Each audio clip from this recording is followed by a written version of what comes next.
Hello, thanks for joining part two of my stillbirth story. If you haven't already, please watch part one so that you kind of know where I am in my story at this point.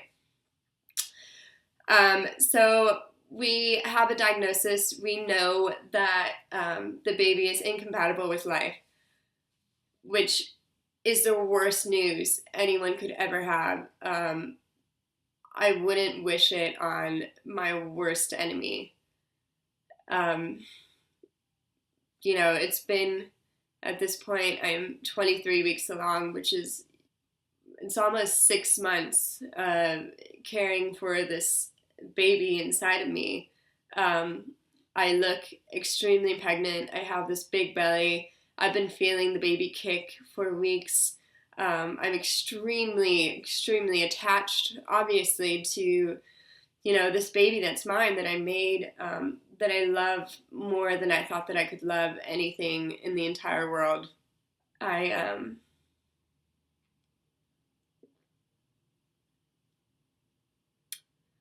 yeah, I really wish that, obviously, none of this would happen. Um, it's awful. It really is. Um, at this point, um, the recommendation is to terminate the pregnancy. Um, if we didn't terminate the pregnancy, I would have gone into labor very shortly because there was no fluid left, which is going to apparently tell your body to go into labor. And going into labor would be extremely, extremely dangerous for me because there was no fluid, and, baby can get trapped and all these different things can happen. So they wanted to make sure that they had as much control over what happened as possible. So here we are, finding out that our baby is not going to survive. We have to terminate the pregnancy. These have been the longest 9 days of my entire life. Endless crying. Both of my parents are here. It's a terrible thing, and I don't know what else to say about it. It's the worst thing anyone can ever go through, and I hope that it never happens to anyone again. But sadly, it happens to way too many people, and people are way too scared to talk about it. So anyway, in order to go through basically giving birth to my baby, we had a couple of options. The first would be a D&E, which is dilation and evacuation, which basically means that they put you under, they dilate your cervix and, take the baby out that way. The second would be to induce labor. The third would be a cesarean section. So those were the worst case scenario for me would be a cesarean section, because obviously that's major surgery. That's nothing that I wanted to do to begin with. Labor seemed extremely seemed way too much to deal with. A D&E seemed like the fastest, most in control way to do it. So for the D&E, what you do is 3 days prior to the operation, you go and your cervix is dilated naturally. So there are these tiny strips of, I believe it's called Aria, which is a kind of seaweed, which I don't know if all places do it this way, but this is the place that I did it this way. Your cervix is basically, a tiny, tiny hole. They put these strips of Aria in that absorb your body's natural moisture, and that seaweed expands, which expands, slowly, so that your cervix is actually being opened over, 3 days. And then 3 days later, you're going in for the surgery. Now, I go in to have my appointment to get the Lemuria put in, and someone asked me, has anyone ever told you that you have 2 cervixes? And I said, no. And they asked, how often do you get pap smears? And I was like, once a year since I've been 18. I don't know what's going on. What are you talking about? So when they were in there, they saw basically 2 cervixes like this,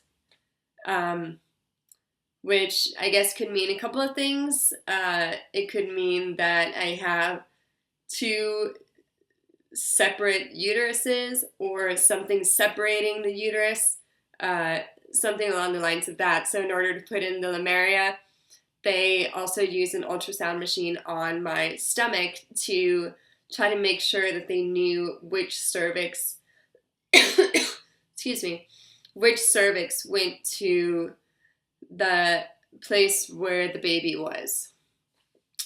That was just another thing that I did not need to go wrong. I didn't need to know that there was like yet another thing that was wrong with me, So, sorry, I'm like, keep scratching myself, and I have really sensitive skin, so I'm getting like a rash there from scratching myself. Anyway, so they put the Lemuria in where they think the cervix is leading to where the baby is. 3 days later, I go to the hospital, I get prepped for surgery, and I have both of my parents there. I have my husband's dad was there. His husband's mom was out of town. Obviously really, really emotional. We're saying goodbye to the baby. We're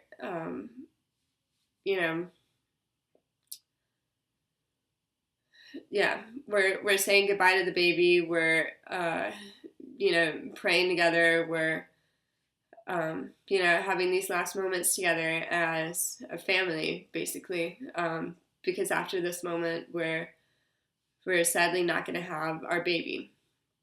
The night before, actually, my husband and I decided to name our daughter, and we decided to name her Aria, which means a short song, because, she was only here for a short time, but she did impact our lives in a way that no one else has ever impacted my life.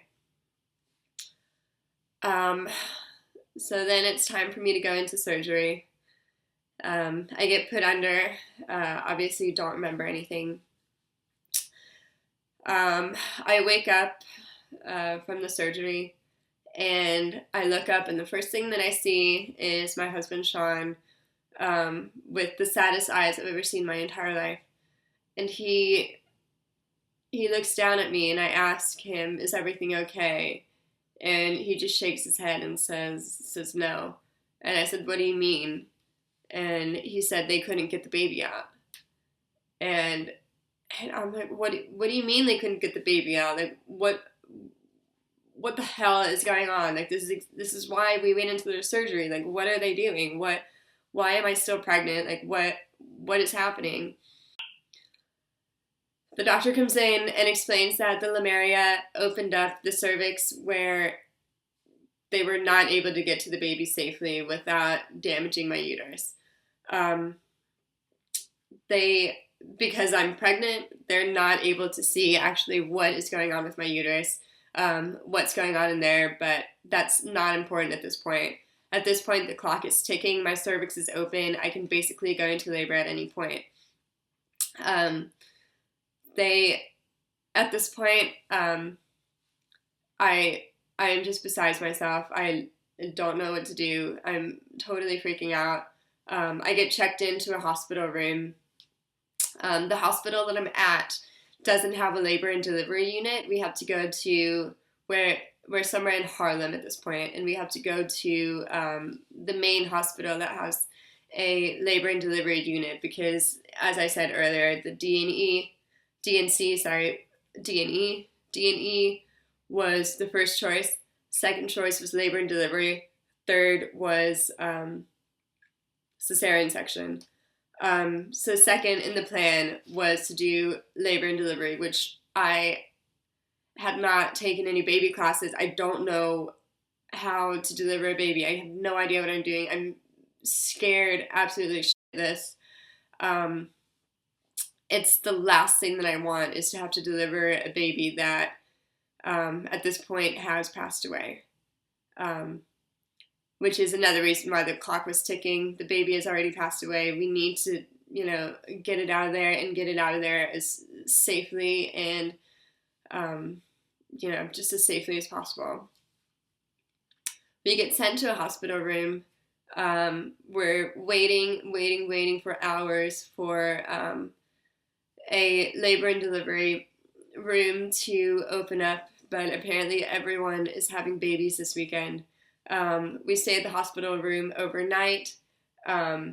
We stay all day the next day. I am hooked up to IVs. I'm frustrated. I'm hungry. I am just freaking out.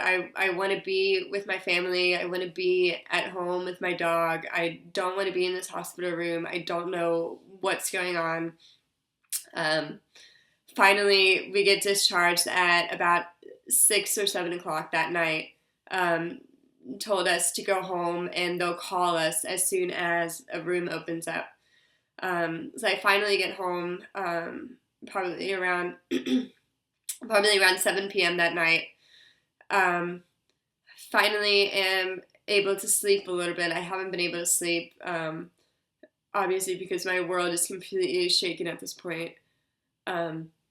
At about 11 p.m. that night, we get the phone call that there's finally a room open for us.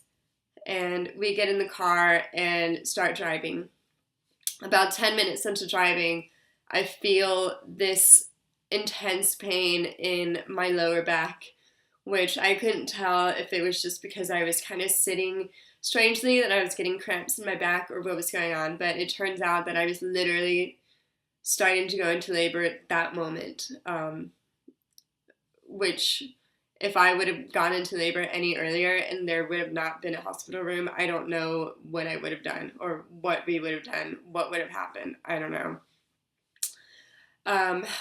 Finally get checked into the room. It's probably 12:30 at this point. I'm having straight up contractions. They asked me if I want any pain medicine for it, but I still haven't taken any of my classes. I don't know what an epidural barely is. I know that it's, pain relief, but I don't know if it's possible to take it too early. Like, I don't know what to expect, any of that. And they asked also, there's morphine. Do you want some of that? And I was like, yeah, I'd rather have some of that right now. So going through the contractions, I get the morphine. It barely does anything. I'm in so much pain. I can't sleep. It's in the middle of the night. Finally, at probably 2 in the morning, I decide to get an epidural just to help with my pain. I can't sleep. I haven't slept for probably almost 3 days. For those of you who haven't had an epidural, it's very, very bizarre. They basically put a tube into your spine, I think. But the pain of getting it in there was definitely worth it because then I could finally relax. I could finally, I couldn't sleep still, but I was finally able to relax and I wasn't in pain anymore. The contractions, you can still kind of feel them when you have an epidural, but it's more pressure and not pain. At 8 o'clock in the morning, I feel like something is wrong. My adrenaline is pumping like crazy. I feel like I'm freaking out. I don't know what's happening. I feel this intense pressure pushing on my pelvis. I feel like something is really wrong. I'm calling the nurse. I'm trying to wake up my husband who is sleeping on the couch. I finally get the nurse in here and I told her, something's wrong. I don't know what's going on, but there's something wrong. Um, she checks me and basically said, all right, it's time to push. I was about 7.5 centimeters at that point. Since my baby was quite small, there was no need to wait any longer because, she obviously wasn't to term and wasn't as large as, a 40-week or 36-week baby would be. So at that point, I, start pushing. They kind of guide me into the position that I'm supposed to be in, and coached me on what I'm supposed to do. But the most amazing thing is that even though I had never taken a breathing class, I hadn't even really watched anyone besides the people on, TLC's Baby Story. I've never seen anyone like actually give birth before. But in that moment, which is, I can't even describe it, I just knew exactly what I was supposed to do. I knew exactly where my legs needed to be. I knew exactly where my head needed to be. And I knew exactly what to do. And that was an amazing feeling because my body knew what it was supposed to do. As a woman, as a mother, knew exactly how to push my baby out. And that's what I did. And our beautiful daughter, Aria, was born at 8:32 in the morning on September 29th, 2013. She was 12.5 inches long and weighed 1 pound, 1 ounce.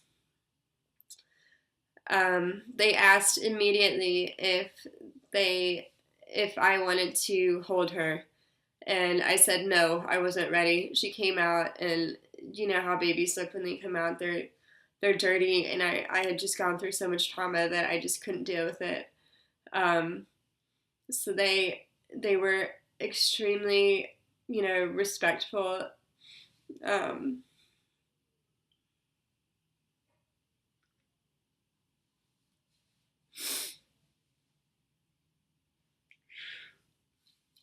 They were extremely respectful. They wrapped her up in a blanket, put a little hat on her just like they would any other newborn.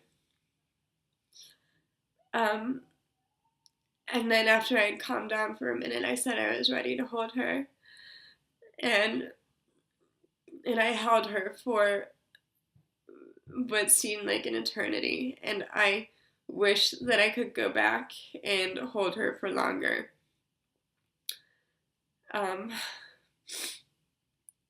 I have pictures of her that I'm going to treasure forever. She was the most beautiful newborn I've ever seen in my life.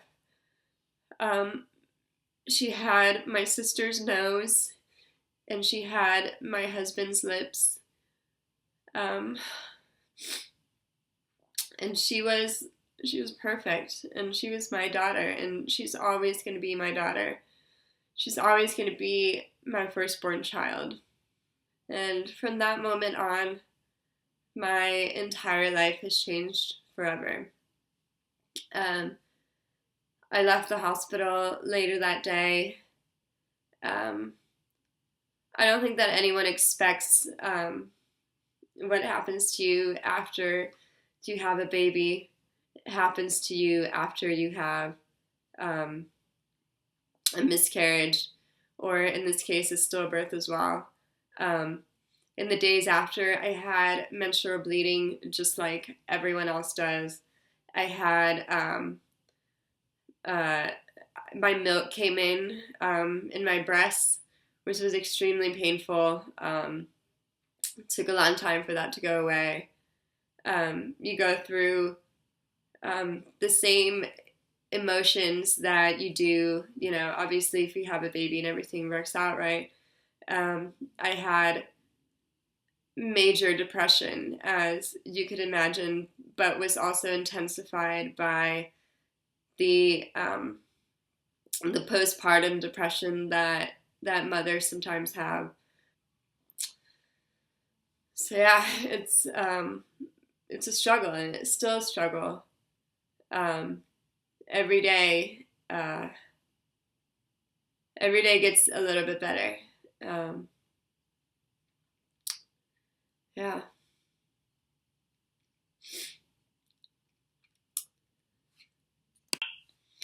So this is the end of part 2 of my stillbirth story, which ends with the birth of my daughter.